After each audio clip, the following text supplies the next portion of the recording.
Imagine a world teetering on the brink, a society grappling with economic despair and the distant rumble of war. In the 1930s, America was mired in the Great Depression, a devastating economic downturn that saw factories close, unemployment skyrocket, and daily life become a struggle for millions. By 1939, war had erupted in Europe, with Germany's invasion of Poland marking the grim beginning of World War II. The United States initially maintained its neutrality, profiting from arms and supplies sales to the Allies, which slowly spurred economic recovery. However, the attack on Pearl Harbor in 1941 dragged America into the conflict, sparking nationwide fear that the war could soon reach its shores. In those tumultuous times, neutral and stable Switzerland became a beacon of hope for many Americans seeking refuge. With most ships requisitioned for military use, civilian sea travel was largely impossible. Air travel, though exorbitant and risky, became the only option for the wealthy or those desperate to escape. In 1942, a DC-3 aircraft carrying over 30 passengers, a mix of businessmen, families, and single women, departed from New York, bound for Switzerland. Little did they know, their journey would take a harrowing turn. From hope to despair, the crash over the North Atlantic disaster struck. A violent storm disrupted the flight path, leading to engine failure and an unstoppable descent. Chaos erupted. Amidst the panic, some male passengers courageously distributed the limited parachutes to women and children. In the pandemonium, a 35-year-old Chicago businessman was among the few to successfully parachute to safety. Along with 12 female passengers, he landed in the ocean and, against all odds, drifted to a remote, uninhabited island. The rest of the aircraft's occupants perished. These 13 individuals were the sole survivors. The island was isolated, far from any shipping lanes, surrounded by an endless expanse of sea. Resources were scarce, fresh water was elusive, and coconut palms were few. The initial glimmer of hope for a swift rescue gradually faded as days turned into weeks with no sign of help. Life on the island, from cooperation to conflict. Upon arrival, the businessman, drawing on his past farming experience, took the lead. He organized the group to dig for water, construct makeshift shelters from branches and palm leaves, and taught them how to fish and forage for wild fruits. For the first few months, a fragile sense of unity prevailed. Food was meager but distributed, and despite the hardships, they managed to survive.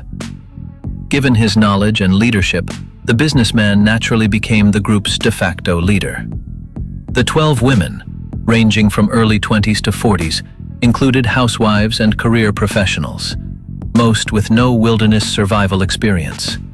They relied heavily on his guidance, which initially ensured their survival, but as time wore on, cracks began to appear.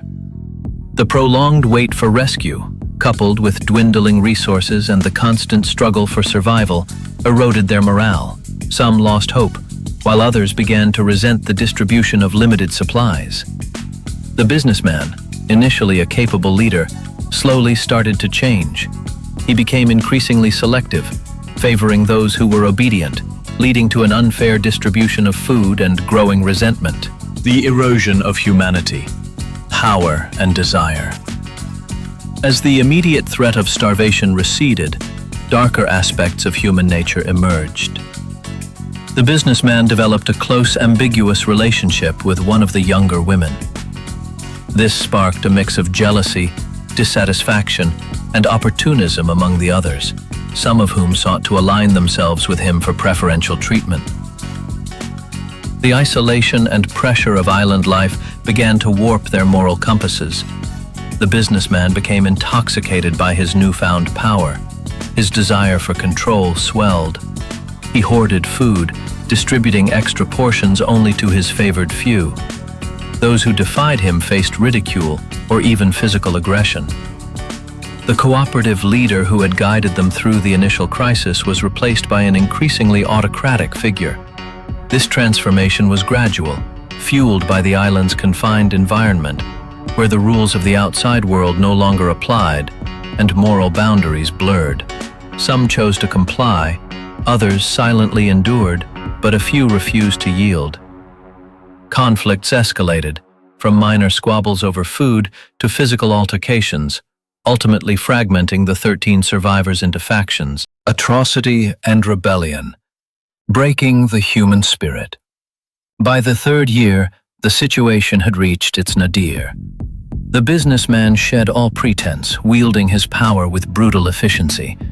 He not only controlled food and water, but also sexually assaulted several women. While some succumbed to survive, 3 women staunchly resisted. In a fit of rage, he imprisoned them in a makeshift cell of branches, intending to make an example of them. The island's atmosphere was fraught with tension. Those who complied with him became complicit, assisting in the confinement and intimidation of others. The defiant women, though imprisoned, refused to give up. During a violent storm that destroyed their cell, they made a desperate escape. The businessman and his followers pursued them, but the island was small, offering little refuge. Providentially, a merchant ship, taking shelter from the storm nearby, spotted the commotion and rescued all 13 survivors. The aftermath. A mirror to humanity. Back in America, the story ignited a media frenzy. The survivors were swamped by reporters. The 3 abused women, supported by others, pressed charges against the businessman. In court, compelling evidence of his atrocities led to a conviction and a 10-year prison sentence. While incarcerated, he authored a memoir, admitting his actions on the island and claiming the extreme environment had stripped him of his humanity.